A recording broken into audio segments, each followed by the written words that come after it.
Title 28 U.S.C. 1330 states that the United States District Court has to grant permission for the suit to be pursued once the court has been supplied sufficient proof that the United States citizen is actually a corporate entity, like Sears, Walmart, Kmart. And before they go to district court, they have to go to the Department of State, and to even bring a suit against you, you have to be contacted by the Department of State. So if you haven't been contacted by the Department of State, or the federal court system hasn't sent you any paper declaring you're a corporate entity, like Walmart, Sears, or Kmart's, the state court has no jurisdiction over you, meaning that they can't even bring you in the courtroom because they took an oath, and the oath that they took turned them into foreigners. And the only way a foreigner can bring you in the court, they have to go through the Department of State and through the district court, which is the federal court.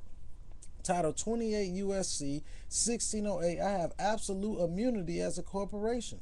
July 27, 1868, 15 Statutes at Large, Chapter 249, Section 1, Acts concerning American citizens in a foreign state. Expiration is what is broken when jurisdiction is demanded, and it's not met with an answer. You see, these is USC codes. When you say, hey, do you got the jurisdiction over me and can you prove it to me? The court case is over. They don't have a leg to stand on because you did not submit yourself to their jurisdiction. And every time you go to the court, you always state everything for the record so it can be on the record. I would like to state for the record, can you provide me with proof of jurisdiction that you have over me? Can you provide me the paperwork that you got from the Department of State? Can you provide me the paperwork that you got from the district court stating that I am a corporation?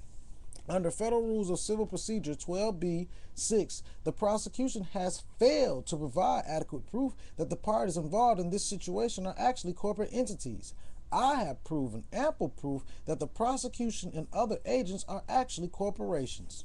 1950 81st Congress investigated the Lawyers Guild and determined that the Bar Association is founded and ran by communists. Under definition, thus any elected official that is a member of the bar will only be loyal to the bar and not the people. All your judges, your prosecuting attorneys, your lawyers, and your attorneys, district attorneys, they're all a part of the Bar Association. And the bar is loyal to the bar instead of the people. And we, the people, is under the Constitution. So they're trying to overturn the Constitution by committing communism right in court, right in your face, but you don't see it. People, we need to start standing up and getting these people locked up. We got to press the issue on the law in the court, and the bailiff in that courtroom should lock these people up once they know that laws has been performed. The Supremacy Clause, Article 6, Clause 2. All debts, contracted, and engagements entered into before the adoption of this Constitution shall be as valid against the United States under this Constitution as under the Confederation. This Constitution and the laws of the United States, which shall be made in pursuance thereof, and all treaties made or which shall be made under the authority of the United States, shall be the supreme law of the land, and the judges in every state shall be bound thereby. Anything in the Constitution or the laws of any state to the contrary notwithstanding. The senators and the representatives before mentioned and the members of several states, legislatures, and all executive and judicial officers, both of the United States and of the several states, shall be bound by oath or affirmation to support this Constitution, but no religious test shall ever be required as a qualification to any office or public trust under the United States.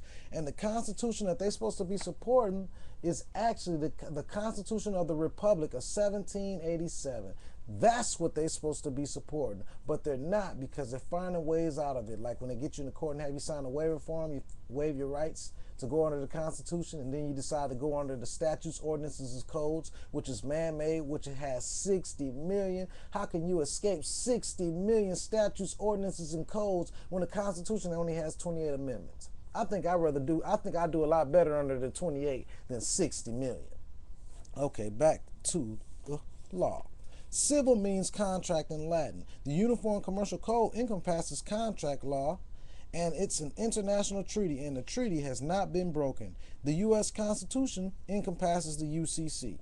And the UCC, people, believe it or not, is laws straight out of the Bible. The Constitution comes straight out of the Bible. That's why in Matthew chapter 5, it says either God is your government or government is your God. People, we got to get this thing together, because the Creator gave us the dominion.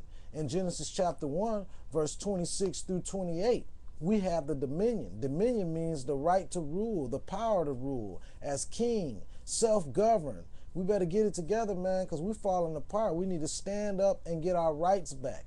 As a citizen, you don't have rights, you have privileges. As a sovereign, you have the right under the Constitution to travel up and down the highways and byways. You don't have to have a license. A license is used for commercial use only. And if you're not operating commercially, like driving a cab or a bus, you don't need them.